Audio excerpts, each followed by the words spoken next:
ওরে ঠন ঠনা ঠন জীবন ঘন্টা, যার যেদিন উঠিবে বেজে যেতে হবে ধরা ছেড়ে, বুঝেও তা বুঝে না যে নকশবন্দির পাগল মনটা, ঠন ঠনা ঠন জীবন ঘন্টা। ঠিক কিনা বলেন? এ মুসলমানেরা, আমার পেয়ারা নবীর উম্মতেরা, রব্বুল আলামিন জিনার বিষয়ে কালামে হাকিমের মধ্যে বর্ণনা দিয়েছেন। আল্লাহ আইন দিছে, আল্লাহ বিচার দিছে। এই আইন মোতাবেক যদি আমরা বিচার করতাম, কোরআনের নির্দেশনা মোতাবেক যদি বিচার করতাম, তাইলে জেনার পরিমাণ, জেনা সমাজ থেকে চিরতরে বিদায় নিত, বিদায় নিত, বিদায় নিত। বলবেন হুজুর এতটা নিশ্চিতভাবে কিভাবে বলতে পারেন সমাজ থেকে জেনা বিদায় নিত, পরকিয়া বিদায় নিত, ভালোবাসার নামে নষ্টামি দূর হইয়া যাইত? হ্যাঁ রে বাবা, হ্যাঁ, আপনিও সামনের দিকে একটু শোনেন, শুনলে আপনিও বুঝবেন। আমরা মুসলমান হইছি নামের আগে মোহাম্মদ, খানার পাতে গরুর গোস, কামের বেলায় ঠন ঠনা ঠন। ঠিক কিনা? সমস্ত মানুষগুলি জানে যে কোনো মুহূর্তে মৌত চলে আসবে, দুনিয়ার থেকে বিদায় হয়ে যাবে, দুনিয়ার ভবলীলা সাঙ্গ হয়ে যাবে। কিন্তু আমরা মানুষ রে, মৌত জানি, মৌত বুঝি, মৌত দেখি। আমার প্রতিবেশী, আমার বন্ধু, আমার আত্মীয়, আমারই বাপ, আমারই মা, আমারই ভাই, আমারই আত্মীয় দুনিয়ার থেকে চিরতরে বিদায় নিচ্ছে। তাকায়া থাকলাম, কিন্তু আমারও যে যাইতে হবে বুঝি, অন্তর থেকে মানি, কিন্তু তার জন্য কিছু করি না রে বাবা। অস্থায়ী জিন্দিগি প্রতিষ্ঠা করার জন্যে, এই অস্থায়ী জিন্দিগি যে কোনো সময় যেই জীবনের প্রদীপ নিভে যেতে পারে, এই জিন্দিগিতে সুখ করার জন্যে সকালবেলা ঘুম থেকে জেগে সন্ধ্যা পর্যন্ত কাজে লিপ্ত হয়ে যায়। এমনকি অনেক মানুষ রাত পর্যন্ত, গভীর রাত পর্যন্ত কাজে লিপ্ত হয়ে যায়।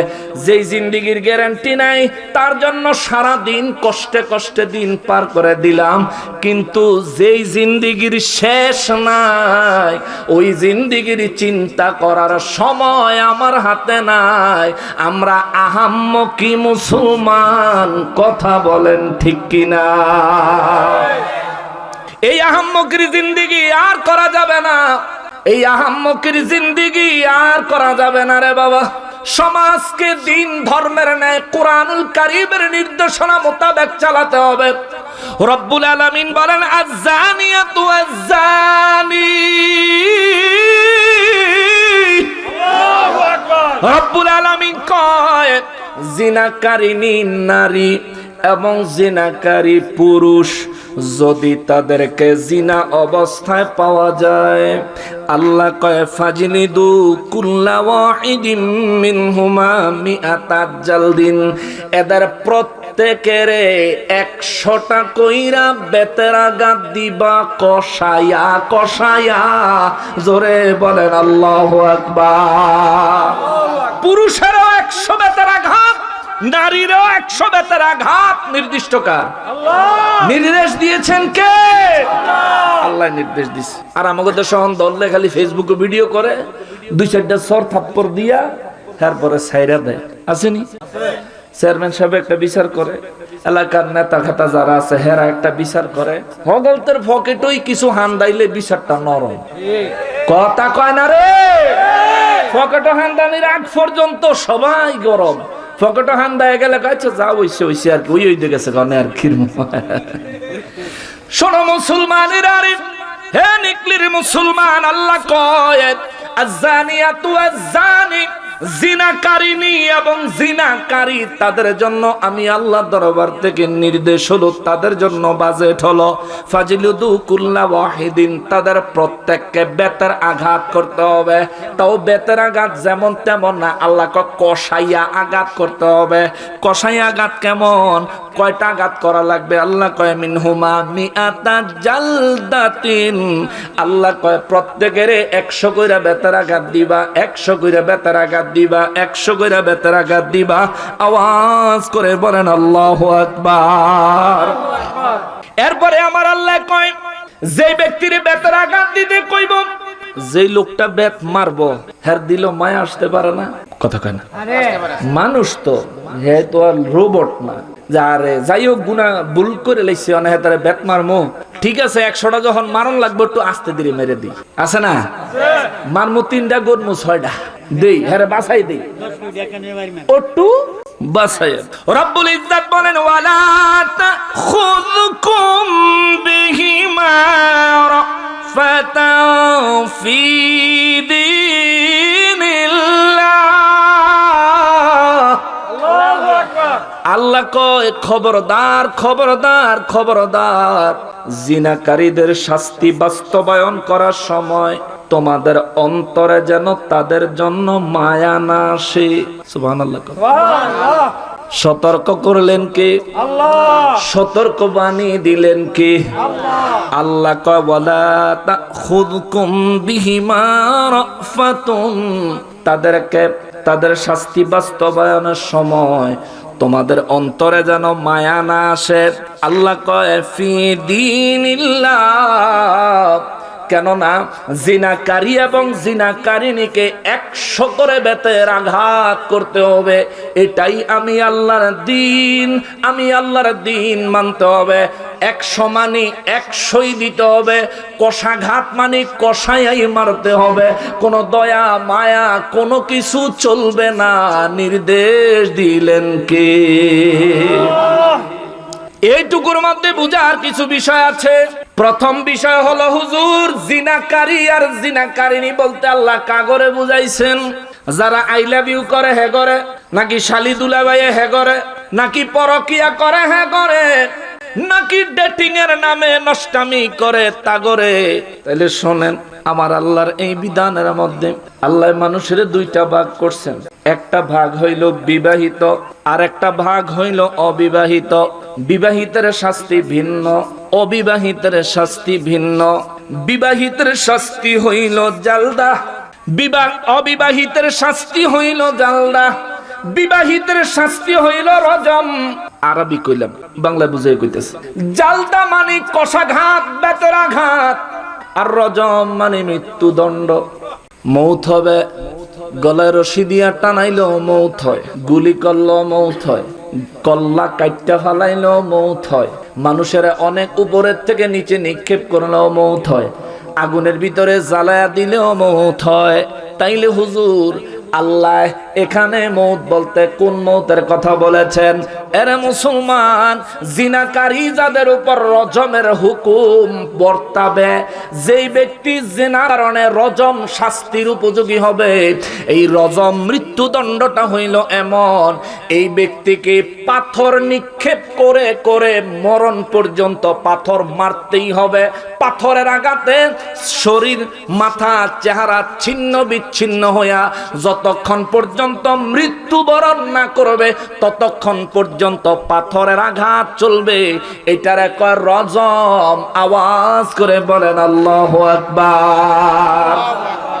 অবিবাহিত কোন ব্যক্তি, বুঝবেন, অবিবাহিত কোন ছেলে, অবিবাহিত কোন মেয়ে, অবিবাহিত কোন নারী পুরুষ যদি জিনায় লিপ্ত হয়, তাহলে তাদের জন্য শাস্তি হইল আল্লাহর দরবার থেকে জালদা, কষাঘাত, বেতের আঘাত। কয়টা মিয়াতা? কয়টা? জোরে কয়টা? 100। আরো জোরে কোন কয়টা? 100। তাও এই যে এই মিয়ার মতন এরম দুর্বল মানুষে মারলে হইতো না। কার মতন কইয়াম? এই মিয়ার মতন তাজা তুজা লাগবো। মায়ের পরিমাণ কেমন হবে?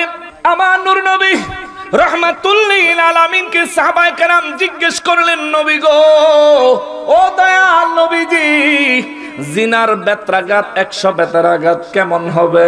নবী মুস্কি হাসি দিয়া কয়, কেন? কয়, ইয়া রাসূলুল্লাহ, হযরত আলী রাদিয়াল্লাহু আনহু কেউ যদি বেতের আঘাত দিতে যায় 100 দেওয়ান লাগতো না, 10টা দিলে মরে যাব। হুজুর, আলী রাদিয়াল্লাহু যদি কাউরি আঘাত করে, হুজুর 100 দেওয়ান লাগতো না, 10টা দিলেই শেষ। আমার নবী মুস্কি হাসি দিয়েছেন। নবীজির সাহাবায়ে কেরাম বলেন, হুজুর তাইলে কিভাবে শাস্তি দিব? বেতার আঘাতটা কেমন হবে? আমার নবী এমন দয়ার নবী, এমন মায়ার নবী রে। অনেকে বলে আল্লাহ আছে, কোরআন আছে, হাদিস আছে, মাঝখানে দালালের দরকার কি? ওরে ফকিন্নির ফুত, নবী ছাড়া আল্লাহর বিধান বুঝা যায় না, কথা বলেন ঠিক কিনা? আল্লাহ বলেছেন 100 বেতের আঘাত দেওয়া লাগবে, তাও কষায়া দেওয়া লাগবে, মায়া করন যাইতো না। যদি মায়া করে কি হবে? আল্লাহ কয় ইয়া কুনতুম তুমিনুনা বিল্লাহি ওয়াল ইয়াউমিল আখির। এ দুনিয়ার মানুষ, যে ব্যক্তি জিনার শাস্তি বেতের আঘাত বাস্তবায়ন করবে, যে ব্যক্তি জিনার শাস্তির রজম মৃত্যুদণ্ড বাস্তবায়ন করবে, অন্তরে মায়া আনবি না, অন্তরে দয়া আনবি না। যদি তুই অন্তরে দয়া মায়া আনতে চাও, আমি আল্লাহ তোমার জন্য সতর্কবাণী দিলাম। ইন কুনতুম তুমিনুনা বিল্লাহি ওয়াল ইয়াউমিল আখির, তুমি যদি আমি আল্লাহর উপর ঈমান রাখো, আখিরাতে বিচার দিবসের দিনের প্রতি যদি তোমার বিশ্বাস থাকে, ওই দিন তোমার প্রত্যেকটা কাজের বিচার আমি আল্লাহ করব, এই বিশ্বাস এই ঈমান যদি তোমার অন্তরে থাকে, আল্লাহ কয় খবরদার, জিনাকারীকে সাজা দেওয়ার সময় কোনো মায়া করা যাবে না। চিল্লায়া বলেন আল্লাহু আকবার। কোন মায়া করণ যাইত না। তার মানে আমার আল্লাহ বুঝাইলেন, কেউ যদি মায়া করতে চায় তার ঈমান ধ্বংস হয়ে যাওয়ার সম্ভাবনা আছে।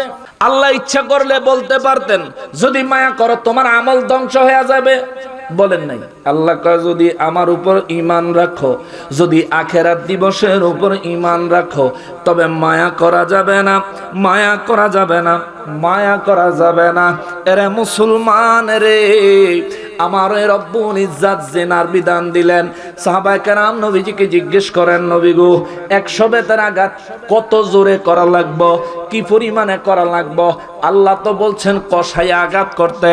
ও নবী গো, আমরা যদি কাউরে কষাইয়া আঘাত করি, এক রকমের আঘাত আছে মইরাই যাইব, আরেক রকমের আঘাত আছে হাড্ডি গুড্ডি ভাঙ্গা যাইব, আরেক রকমের আঘাত আছে মাংস পয়সা যাইব।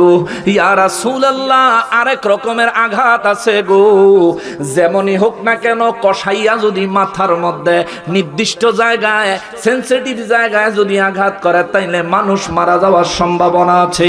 ইয়া রাসূলুল্লাহ সাল্লাল্লাহু আলাইহি ওয়াসাল্লাম, নবী গো, ও নবী, তাইলে আমরা আঘাতটা আল্লাহর হুকুম বাস্তবায়ন হবে এমন ভাবে আমল করতে চাইলে আঘাতটা কিভাবে করব? আমার নবী রাহমাতুল লিল আলামিন বলেন, সাহাবীরা রে, আল্লাহর বিধান হলো আঘাত করা। আল্লাহ বলেন নাই আঘাতে হত্যা করো, কেননা রজম শাস্তি যেটা সেখানে হত্যার নির্দেশ, কিন্তু এখানে আল্লাহ জালদা বলেছেন, এখানে মৃত্যুদণ্ড দেন নাই, আঘাতের কথা বলেছেন। আঘাত মাথায় করা যাবে না, আঘাত চেহারায় করা যাবে না।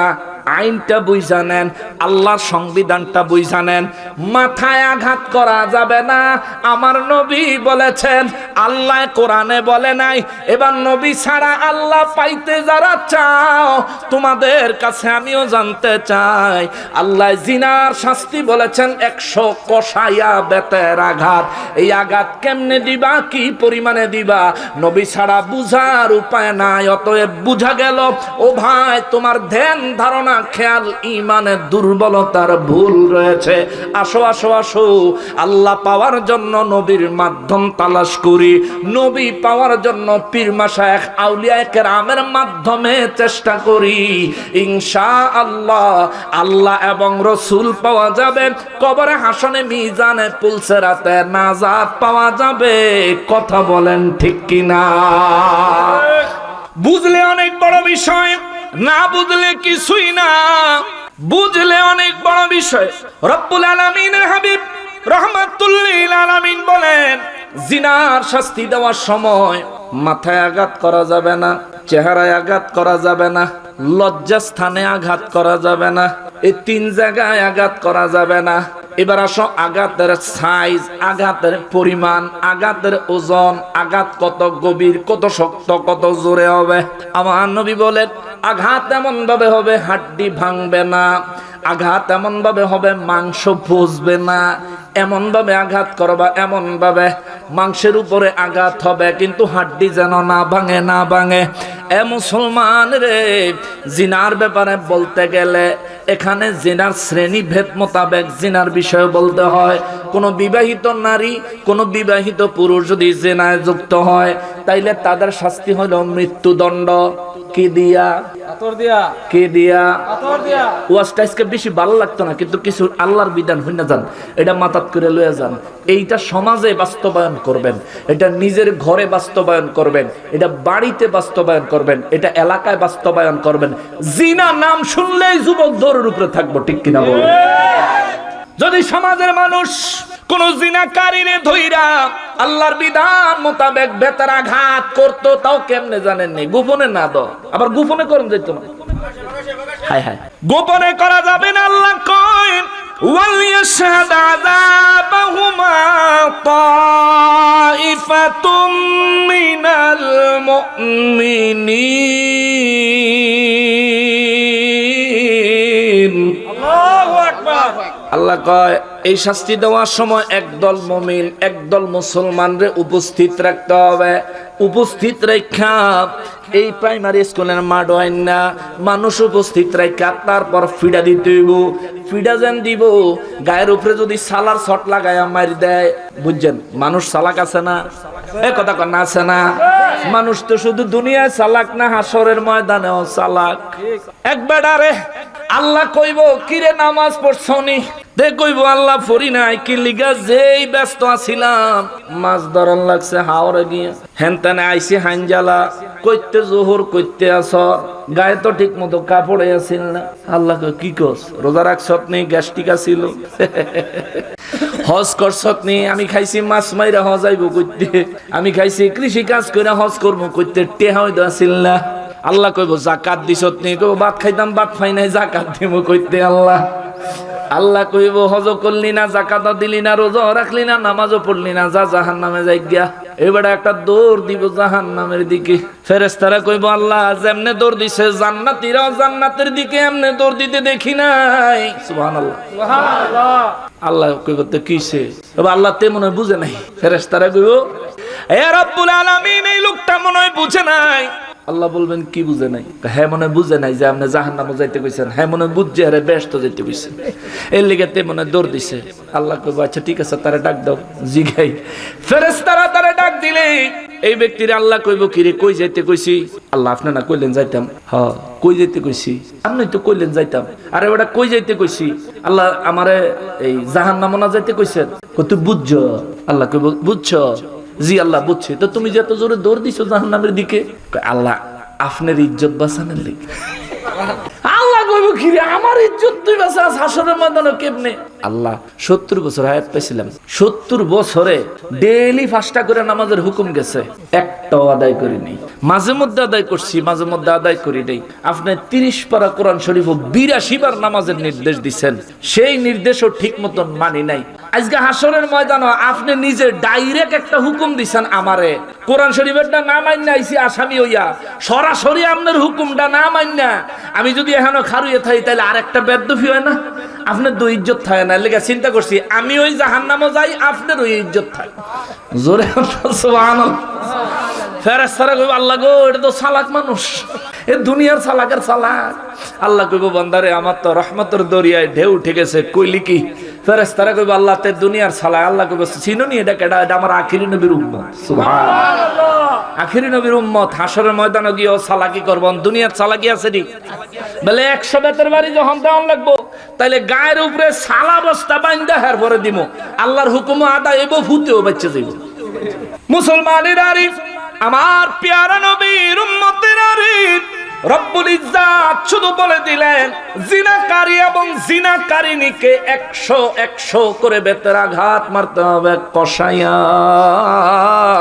কষাইয়া মারতে হবে 100 করে বেতের আঘাত। কিন্তু কেমনে মারব? নবী বলেন প্রথমত মাথায় মারা যাবে না, দ্বিতীয়ত চেহারায় মারা যাবে না, তৃতীয়ত লজ্জাস্থানে মারা যাবে না। নবী বলেন 4 নম্বরে হলো এমন ভাবে মারা যাবে না এই ব্যক্তির হাড় ভেঙে যায়, এমন ভাবে মারা যাবে না।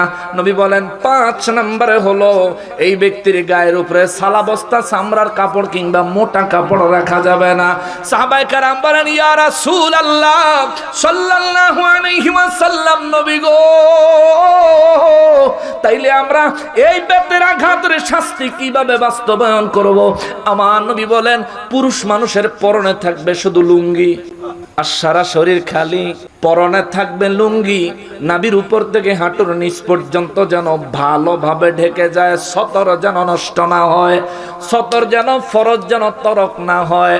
নবী বলেন পুরুষের পরনে থাকবে শুধু লুঙ্গি, শরীর থাকবে খালি। এরপরে মারো, এই মারা যদি এই নিকলির কোন যুবকের মারে, এই যুবকের ফ্যামিলির কেউ এই যুবকের সিনে এমন কোন ছেলে জীবনে কোনদিন কেউ রে আই লাভ ইউ কইবনি না।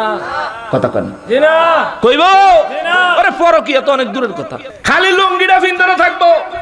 আর মায়ের সাহাবায়ে কেরাম বলেন নবী গো, ও নবী পুরুষের লুঙ্গি রেখে বাকি সমস্ত কাপড় খুলে নেওয়া যাবে, কিন্তু নারীর তো নয়।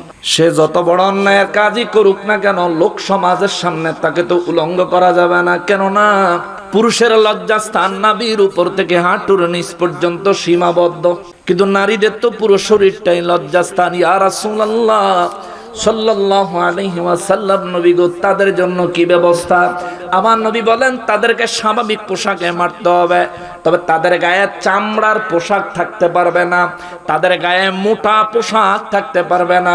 যেটুকু পাতলা কাপড় পোশাক পরিধান করলে এই নারীর সতর তরক ফরজ তরক হওয়ার সতর খুলে যাওয়ার সম্ভাবনা থাকবে না, এইটুকু কাপড় পরাইয়া তার মায়ের উপর রাখতে হবে। এরে মুসলমান রে, আমার নূর নবী রাহমাতুল লিল আলামিনের দরবারে এমন সময় 2 জন লোক আসলেন, 2 জন বেদুইন মানে অপরিচিত 2 জন লোক আইসা বলে ইয়া রাসূলুল্লাহ সাল্লাল্লাহু আলাইহি ওয়াসাল্লাম, নবী গো আমরা এই এলাকার না, আমরা মদিনা মুনাওয়ারার বাসিন্দা না, বহু দূরের থেকে আসছি গো নবী, আপনার দরবারে একটা বিচার লই আইছি। সুবহানাল্লাহ সুবহানাল্লাহ। কি লই আইছে? বিচার। কি বিচার? নবী বলেন বলো আমি শুনতেছি। হুজুর এই লোক আর আমি বন্ধু, আমার ফুতে এই লোকের বাড়িতে কাম করে, বুঝছেন, আমার ছেলে এই লোকের বাড়িতে দিন মজুর কাজ করে, আমার ছেলে এই লোকের বিবির সাথে জিনা করে ফেলছে, এই লোক এটা দৌড়ে লাইছে দেখা লাইছে। এখন এই লোকেরে আমি কইছি আমি তোরে 100টা বকরি দিয়া দিমু, আমি তোরে একটা দাসী দিয়া দিমু, তবু তুই আমার ছেলেরে মাফ কইরা দে। এই ব্যক্তি কয় আল্লাহ রাসূলের দরবারে বিচার নিয়ে যাব, তিনি যা বলবেন তাই হবে। জোরে কন্যা সুবহানাল্লাহ। নবীর দরবারে বিচার নিয়ে যাব, নবীজি যা বিচার করব তাই হইব। এখন ওই লোক হুজুর আপনি তার একটু বলেন না 100 বকরি নিয়া আর একটা দাসী বুঝেন তো, মানে মানুষ কিনা, অর্থাৎ এই ফোনের মতো সম্পদের মতো দাসী কিনে নিছে। এটা যেমন একজনরে দিয়া দিলে পুরাপুরি তার মালিকানায় চলে যাইব, চাইলে এটা ব্যবহার করতে পারবো, বাংতে পারবো, ফালাই দিতে পারবো, কেউরে দিয়া লাইতে পারবো, ইউটিউব চালাইতে পারবো, ফেসবুক চালাইতে পারবো, যেটা মন চায় সেটা করতে পারবো, আমার কোনো আপত্তি নাই। ঠিক তেমনি ভাবে দাসীও তেমন যে কোনো ভাবে ব্যবহার করা যায়। স্ত্রীর ন্যায় পর্যন্ত দাসীকে ব্যবহার করা আল্লাহ জায়েজ করছে। সুবহানাল্লাহ সুবহানাল্লাহ। ওই ব্যক্তি কয় নবী গো আমি একটা দাসী দিয়া দিমু, সুন্দরী দেখা তার আমার দাসীদের মধ্যে যেটা পছন্দ সেটা দিয়ে দিমু। হুজুর তার এখন আমার ছেলে মাফ করে দিতে। আমার নবী রাহমাতুল লিল আলামিন বলেন শোনো তোমার ছেলে কি বিবাহিত? কয় জি না ইয়া রাসূলুল্লাহ। আমার নবী রাহমাতুল লিল আলামিনের দরবারে বড় কঠিন একটা ফয়সালা দাঁড়ায় গেল।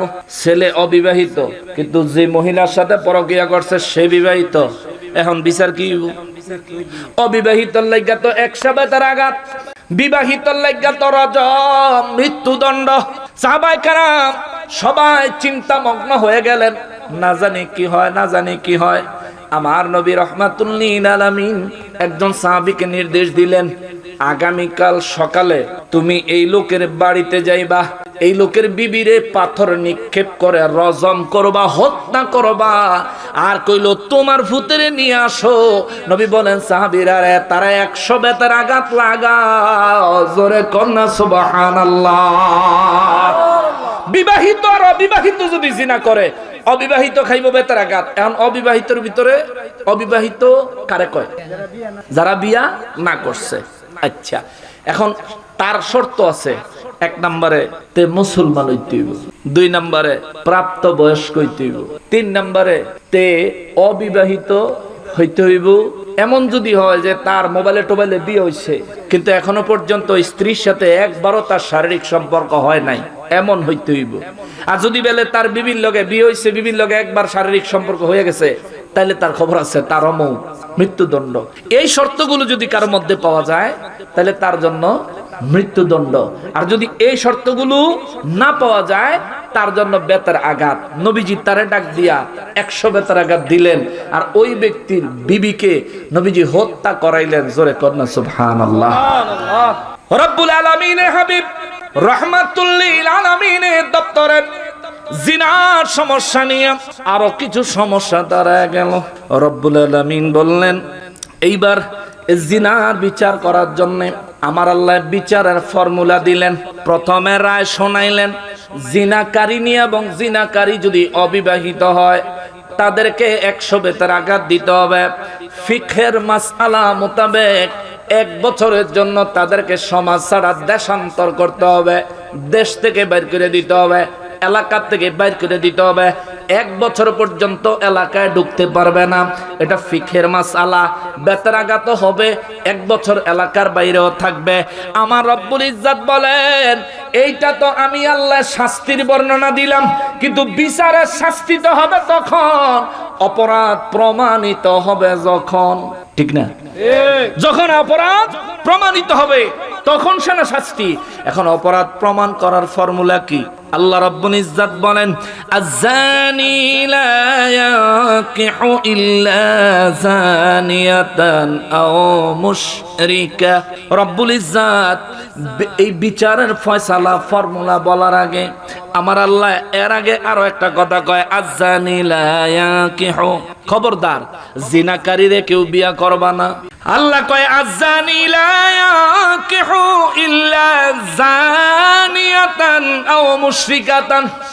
আল্লাহ কয় যে ব্যক্তি জিনা করেছে, পুরুষের কথা কয়, যে পুরুষ জিনা করেছে ওই ব্যক্তির জন্য পবিত্র স্ত্রী নাই, ওই ব্যক্তি আবার জিনা করেন না তারে বিয়া করবে, অথবা মুশরিক বিয়ে করবে। যে ব্যক্তি জিনা করেছে, আমার যুবক ভাই যারা অবিবাহিত আছো একটু মনোযোগ দিয়ে শোনো।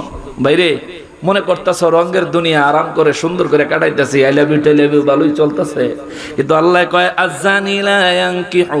এখানে যারা ভালোবাসা করেন, যারা ভালোবাসা করেন না, যারা যে যেমনই আছেন, প্রত্যেকের অন্তরের ইচ্ছা হইল আমি এমন একজন বিবি চাই যিনি হবেন ধার্মিক, যিনি হবেন সামাজিক, যিনি হবেন নম্র, যিনি হবেন ভদ্র, যিনি আমার মা বাবার সঙ্গে উত্তম আচরণ করবে, যিনি আমার স্বামী হিসেবে মাথার তাজ বানায় রাখবে।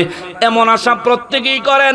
এই সমস্ত চরিত্রগুলো কারো মধ্যে যদি পাইতে হয়, ওই নারীটা অবশ্যই পবিত্র হতে হবে, ওই নারীটা অবশ্যই জিনা থেকে পবিত্র হতে হবে। রব্বুল আলামিন কয় এরা দুনিয়ার পুরুষেরা রে, এ দুনিয়ার যুবকেরা, আয-যানি লা ইয়ানকিহু ইল্লা যানিয়াতান আও মুশরিকাতান। যে ব্যক্তি জিনা করে ওই ব্যক্তির জন্য আরেকটা জিনাকারিনী নসিবে মিলে অথবা মুশরিক মিলে। আল্লাহ কয় ওয়াজ-যানিয়াতু লা ইয়ানকিহুহা ইল্লা যানিন আও মুশরিকুন। আর যে সমস্ত নারীরা বিয়ের আগে জিনায় লিপ্ত হয়, এই সমস্ত নারীদেরকেও অন্য জিনাকারী অথবা মুশরিকরাই পছন্দ করে এবং বিয়ে করে। জোরে বলেন নাউযুবিল্লাহ। এখন বলতে পারেন হুজুর জিনাকারীদেরকে, জিনাকারিনীদেরকে তাদের লেভেলের মানুষ অথবা মুশরিকরাই বিয়ে করে, কেন মুমিনরা কি করে না? আল্লাহ বলেন ওয়া হুররিমা যালিকা আলাল মুমিনিন।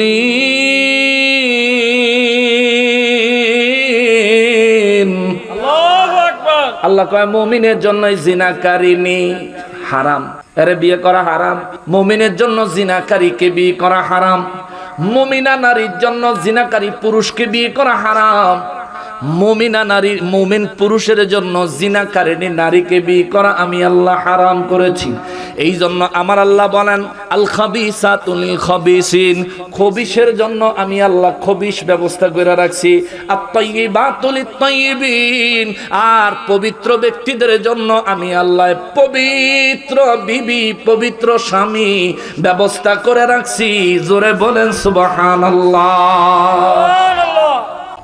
রব্বুল আলামিন বলেন নবী গো রাহমাতুল লিল আলামিন, বিশ্বের মানুষগুলাকে এবার আমি আল্লাহর যেই শাস্তির বিধান দিলাম, বিচার কিভাবে করবে, মানুষের অপরাধ কেমনে প্রমাণ করবে, অপরাধ প্রমাণ করার ফর্মুলাটা আমার আল্লাহ বলতেছেন والذين يرمون المحصنات ثم لم يأتوا بأربعة شهداء, আওয়াজ করে বলেন আল্লাহু আকবার। বিচারটা কেমনে করবে? কোন ব্যক্তি যদি কাউকে যদি জিনা অবস্থায় পাওয়া যায়, 4 জন সাক্ষী লাগবো। কয়জন? 4 জন সাক্ষী লাগবে। এই 4 জন সাক্ষী লইয়া যদি কাউকে জিনা অবস্থায় পাওয়া যায়, এই জিনা অবস্থায় তাগরে কোনো ডিস্টার্ব করা যাইতো না, কিছু বলা যাবে না। 4 জন সাক্ষী লইয়া তারপর বিচার আইতে হইব।